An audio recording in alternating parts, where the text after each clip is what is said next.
for folks that aren't familiar with it, there's a company called Hero Collector. This is from herocollector.com. And they make various models, I think mostly of Star Trek ships, but they have other things as well. And they'll usually have like a guide that comes with them. I haven't got one. I've seen them. I've thought about getting them, but I just haven't got one. Well, I think I'm going to get one now. So they're doing one for the Orville. Actually, they're doing 3 for the Orville. So this is from herocollector.com. It's the first look at the Orville ship collection. So we've got 3 different ships, two of which are a little hard to kind of distinguish what the difference is. But here's one of the first models here. So this is a model of the Orville itself. These models are very small, just so you're aware of that. They aren't very large, but they're going to have one of the Orville itself. Then they're also going to have another one that is the shuttle. So they're going to have a model of the shuttle come out as well. And then they also have this other, well, that's the Orville. Why did it say that was the Orville? That was the Orville right there. Okay, they both look like the Orville. I don't know exactly what the difference is. You can see there's 3 different models. I just can't tell the difference between the 2 of them. It says so there's 2 regular ships plus a stunning XL model of the Orville itself. So, but it's going to be coming out, I think, fairly soon. I don't know a whole lot about this, other than, like I said, I've seen them. I've seen the Star Trek versions before, like at stores, conventions, and things like that. They are fairly small models, but they come with like a book that will basically tell you all about the ship and all sorts of other stuff. I'm looking forward to this, and I think that might be cool. There's very little. It's a 16-page full-color magazine that comes with each. It includes a profile of the ship. It also includes concept art and behind the scenes of the show. So I haven't seen a lot of stuff about Orville merchandise. So I think this is pretty cool. I don't know if you heard about this, Dave, or if you're familiar with this company and the stuff they do with Star Trek. I am Hero Collector is sort of the U.S. version of what Eagle Moss. Eagle Moss is actually the company on either last episode before last. I showed the little die-cast metal figure of Deathstorm from Brightest Day. Yeah, I remember that. I actually own 2 Eagle Moss figurines, Deathstorm and Grifter, and both of them were gifts, and it's just kind of crazy because both of those are actually based off of DC Comics characters I worked on. So that's the thing that's really tricky for me. Very cool. And I have a bunch of friends who collected the actual ships. I haven't from Star Trek because they do a lot of the Star Trek ships. I don't have any of them just because I found myself at this point where I had to determine like how much more collecting I was going to do and how I was going to do it. And I decided to kind of limit my expenditure that I do on collectibles. That's just me personally, what I decided to do. I think the last 2 major things that I actually asked for that I actually got, which I showed earlier, I have a Hot Toys Michael Keaton Batman. I have an Adam West Hot Toys Batman. And the closet, I actually have a Heath Ledger Joker. I don't ever get it out. But I have a few things that were really kind of pricey. And I just kind of said, I don't know how much further I want to go into this, because when I started with ships, I had a real hard choice to make because I wanted to get them, but they're pretty expensive.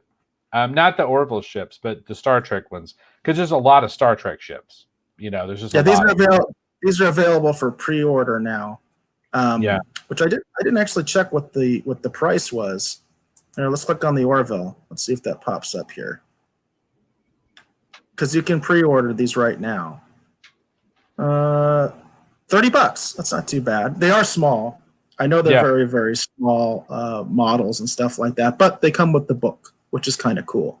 And for people like you and me, by the way, because I have the same problem, I have to be kind of selective in what I collect. So I am looking for smaller items now. I can't really justify anything that's large. I can't really justify large items or even like the size of your Batman. I can't really justify that right now. I just don't have the space for it. But I could probably do something like this. You know what I mean? Because they are pretty small. And as I mentioned, there's really not much of any Orville merchandise that I'm aware of. So in that respect, I think these would be kind of cool. It says they're going to be available for delivery in October. So if anybody's interested in that, you can go check that out and maybe get some cool Orville collectibles. No, yeah, I think it's really cool. I had seen this because there's also a company that is, and I can't understand because Tom Constantino, who actually works on the Orville on Twitter, he's constantly posting like updates of there's some company making prop replicas of the different weapons and props and stuff from the Orville. I'm a huge prop collector guy. Yeah, it's funny, Eric. You've never actually been to my house, so you don't know how bad this collecting problem mine really is. But well, I know how bad mine is, and as I've mentioned multiple times, my biggest problem is virtually everything I have is in boxes. I don't have anything displayed, and it's like it's almost like, what's the point? Why am I collecting if I'm not displaying this stuff? Right. So I'm a big prop guy. So this is obviously a Star Trek communicator, but it doesn't stop there. You're a prop guy, you say? But yeah, you have a communicator. But I have more than one type of communicator. That just happened to be right there. That's just funny because it just happens to be right next to me right now. That's awesome. That's really cool. That's from the original pilot, right? No, this is Wrath of Khan. Was it Wrath of Khan? Yeah, this is Wrath of Khan. It looks like the original one. Because Wrath of Khan, they had the wristwatches in Wrath of Khan. No, they do a little bit of the wrist communicator, but this is the one that Kirk has when he's talking and he's biting on the apple, and he does this whole speech about I don't like to lose. Interesting. But this is actually the style of communicator actually from Wrath of Khan. And then it looks so much like the original one too. It looks so much like the original communicator from the pilot.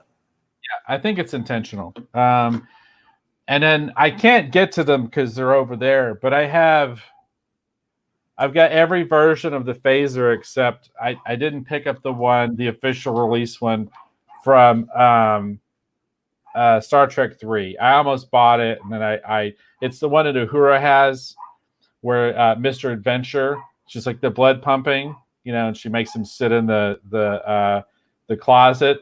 And so, can you handle him? Oh, I have Mr. Adventure eating out of my hand. I almost picked up that one. That's the only one I don't own, but I've got the one from motion picture, obviously classic original series Trek. I've got a next gen.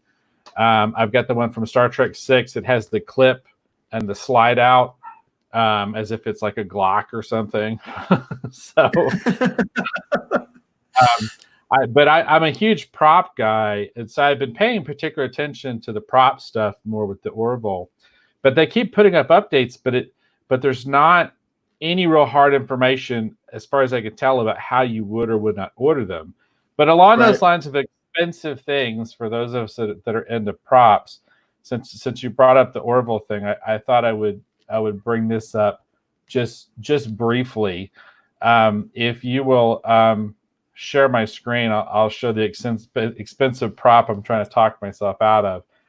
So Entertainment Earth, this is available for pre-order. It's coming out in September, but they're actually releasing, this is the prototype style of the Boba Fett helmet.